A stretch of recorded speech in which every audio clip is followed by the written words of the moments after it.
Okay, this is my NFL playoff second round teaser best bet of the week. Marco, I just want to kind of brain dump on you what I'm thinking. We talked about all the games. Let's talk about the first leg of this. This is the game that we just talked about. First off, I'm doing a 7-point tease, which usually you got to lay 120 on that. And typically I like the 6-point tease, but based upon key numbers, you can use different, lay 110 or 120. First off, I'm taking the one I don't think you like as much because you're so afraid of public sides. I'm taking the Patriots down from 8.5 right now. 7 points brings it to 1.5. Almost picking the winner. So in a way, if you think about it, and I wish they did this, really with a teaser, it's almost like, in theory, if you were laying, and I haven't really done the math, but I'm just thinking about it, if you would lay 240, I guess in theory, if you're laying 120 to have two teams win, if you would lay 240, you could just have one team win, I guess. I haven't really thought that math through.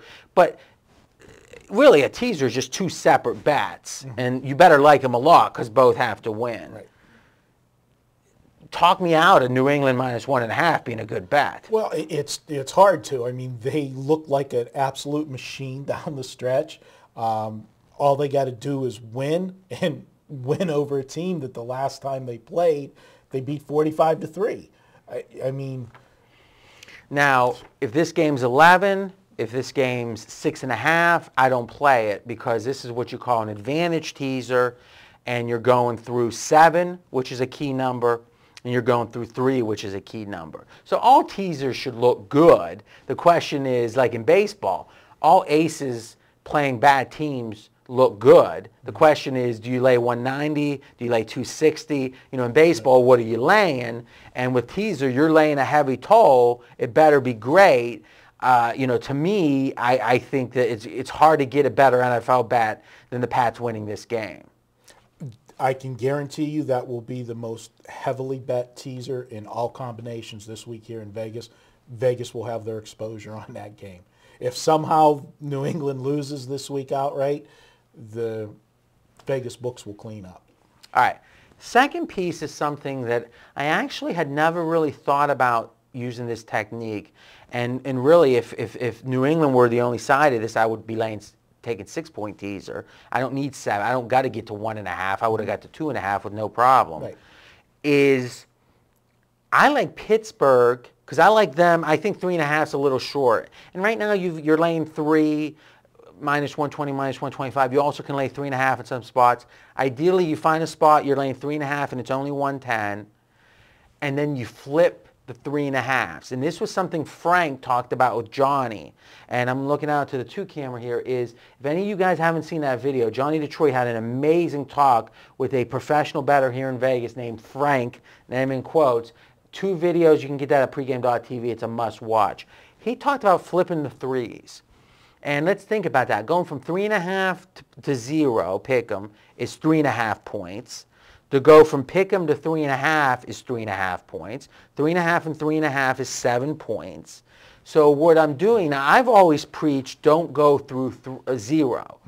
And the rationale being games don't end on 0. Playoff games never end on 0. In regular season, once every 2 years a game lands on 0. So you're paying for that to get from 1 to 1. You're paying, minus 1 to plus 1. You're paying to go through 0. But really, you're not gaining anything. To me, this is a rare case that if you're gaining 3 on both sides of this, that mathematically it actually is worth not paying, getting that bum deal around the 0. And right now, with 7 points, we can have Pittsburgh plus 3.5. I'm old school. Me and you disagree on a lot of things. I got to tell you honestly, I'm not a fan of doing that particular wager. I will give reasons why for this particular game that it may make sense to go ahead and do it.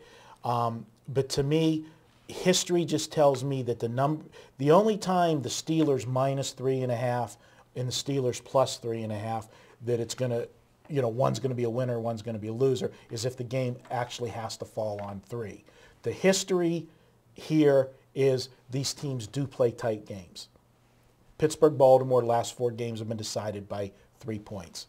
Pittsburgh, just their style of football, always has them in every game. So it's going to be generally a close game. Pittsburgh is fundamentally sound. They have a great defense. They run the ball well. They don't turn the ball over. That's a formula to stay in every ball game. I'm just not a fan. I know what you're saying about going through and getting the live number, but the outcome Well, is let's think about this a little bit. 3 is worth 23 cents. So that's why when people are paying 25 or 30 cents for it, it's just not worth it. That's why the whole conversation on the forum to me is boring. Do you buy 3? No, you don't. Mathematically, it's not worth it. Now, 0, the numbers around 1 and 0, or 0 is not worth anything, but 1 and 2, they're worth like 4 cents. So anytime someone buys from 1.5 to 2, they're nuts. Right. It's worth like 4 cents. If you're gaining 23 cents by getting up through 3, and then you're gaining 23 passing through 3, in a way, that's all, if you think about what you're buying with a teaser, is every half point you move is worth something. You add it all up, and every 6 or 7 point range that you move through has a certain value. Some of them are greater than the cost a teaser charges. That's why they're called advantage teasers. But Frank made a great point, is if you're gaining 23 twice, you're gaining 46 cents only going through the 3s.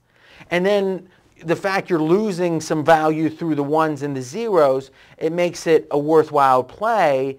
I haven't done the exact math on it yet, because I have the value on every NFL point, and that's going to be interesting, is going from 7.5 to 1.5. How does that compare?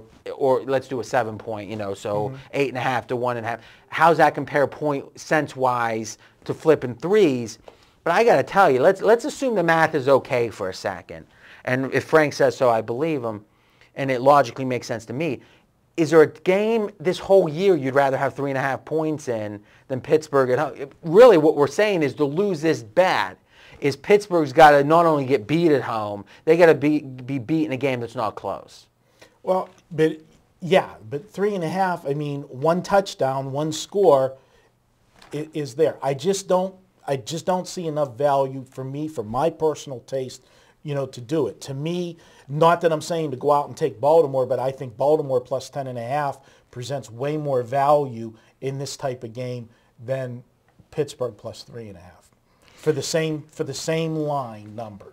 All right. Well, you got my best bet out there, guys, and it's a 7-point teaser laying the 120. Interesting discussion. Don't be afraid to talk about this in the comment section. And that's it this week. And next week, we're going to be talking about the championship round. And let's give credit to RJ. He was a trooper. He might be high as a kite right now on drugs getting through, but he did it. So we'll see how his picks do. You think my bookie will let me take the bet back if I say I was effed up? I doubt it. See you next week.